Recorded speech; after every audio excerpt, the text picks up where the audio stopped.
مسلم شریف کی حدیث ہے، نبی رحمت صلی اللہ علیہ وسلم نے سیدنا فاروق اعظم رضی اللہ تعالی عنہ سے کہا،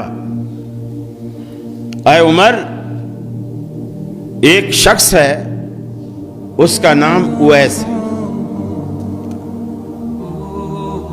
اور وہ قرنی ہے، اس کے کمر پر اس کی برس کا ایک داغ ہے، پہلے بڑا تھا، اب وہ تقریباً کم ہوتے ہوتے 1 درہم جتنا رہ گیا ہے، اب وہ موجود ہے، یعنی میرے وقت میں وہ موجود ہے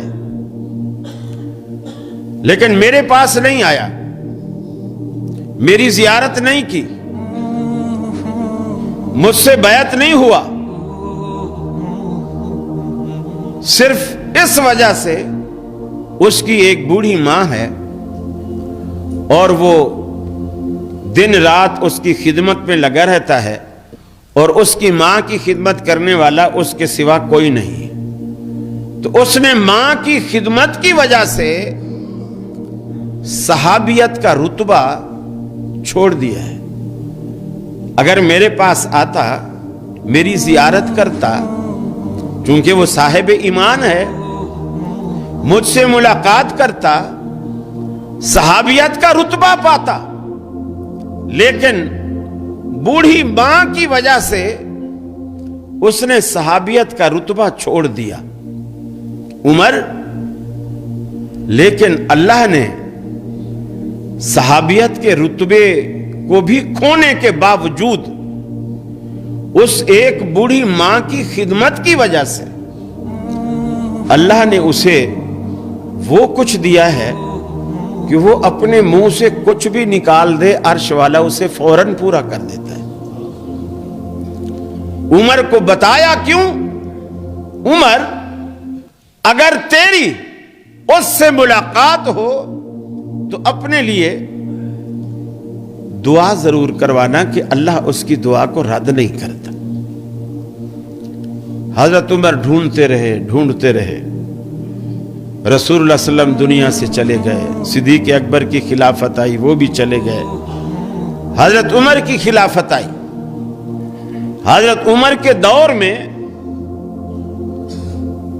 کسی نے آ کر بتایا کہ امیر المومنین، جس شخص کی آپ کو تلاش تھی، میں اسے مل کر آ رہا ہوں، مینا میں ٹھہرا ہوا ہے، حج کرنے آیا ہوا ہے، ایک خیمے میں ہے، اگر آپ کہیں تو میں اس کو بلا لاؤں۔ انہوں نے کہا نہیں، جس بندے کی اللہ کے ہاں اتنی او بھگت ہے کہ اس کی بات اللہ ٹالتا نہیں ہے، ہم اس کو اپنی دربار میں نہیں بلائیں گے، اس کے احترام میں خود اس کے پاس جائیں گے۔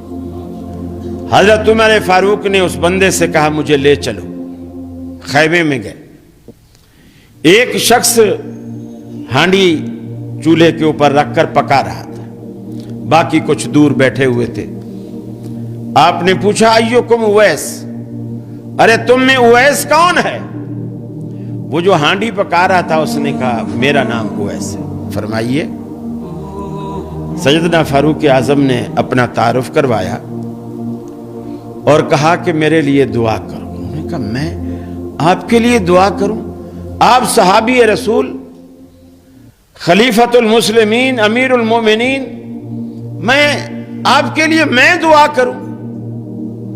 فرمانے لگے یہ میں نہیں کہہ رہا، میری خواہش نہیں تھی، مجھے تو پتہ بھی نہیں تھا، یہ رسول اللہ صلی اللہ علیہ وسلم نے کہا اے عمر، اگر تجھے وہ شخص ملے تو اس سے اپنے لیے دعا ضرور کروانا، اس لیے کہ اللہ اس شخص کی دعا کو رد نہیں کرتا۔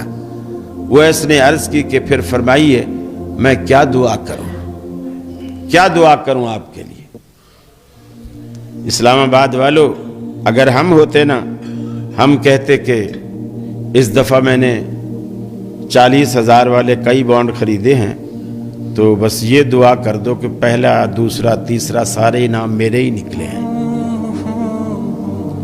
لیکن آپ جانتے ہیں سیدنا فاروق اعظم نے کیا دعا کی؟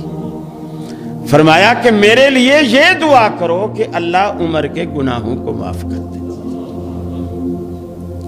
حالانکہ جس کے دامن میں کوئی جھول نہیں، کوئی داغ نہیں، یہ محض اللہ کے ڈر کی وجہ سے